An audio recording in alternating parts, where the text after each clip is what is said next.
Kama SOS tunatoa shukrani za dhati kwa Jeshi la Polisi kwa ushirikiano nzuri katika kutekeleza majukumu yetu. Sisi kama SOS tuna jukumu moja tu, kuhakikisha kuwa malezi na makuzi ya watoto yanasimamiwa na watoto wanapata haki zao. Jeshi la Polisi liko mpaka kwenye kata na shehia, kwa hiyo linaweza kumfikia kila mmoja. Ni pia niseme kwetu sisi dawati ni chombo muhimu, na nichukue fursa hii Mheshimiwa Afande Kamishna kuwapongeza watu wa usalama wetu kwanza.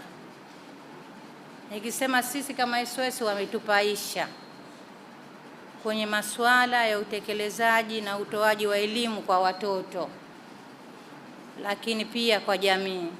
Kwa hiyo nawashukuru sana, na niahidi sisi kama SOS tutaendelea kufanya kazi na dawati na vitengo vyake katika kuhakikisha kuwa watoto wanabaki kuwa salama. Kwa upande wake, mwakilishi wa mkuu wa dawati la jinsia na watoto makao makuu, mkaguzi wa polisi Wilfred Willa, amepongeza juhudi za wadau wa kimataifa wa kupinga vitendo vya udhalilishaji na ukatili wa watoto. Haya ni mwendelezo wa mafunzo mbalimbali ambayo yamekuwa yakidhaminiwa na SOS na wadau wengine mbalimbali, na niombe kwa niaba ya dawati la jinsia na watoto kwamba wadau mbalimbali tunaomba waendelee kushirikiana na Jeshi la Polisi, hasa kitengo cha dawati la jinsia na watoto, kuweza kuendelea kutoa elimu na kuwajengea uwezo au uelewa wa kutosha wananchi na askari kwa ujumla, ili waweze kufanya kazi hii kwa weledi mkubwa.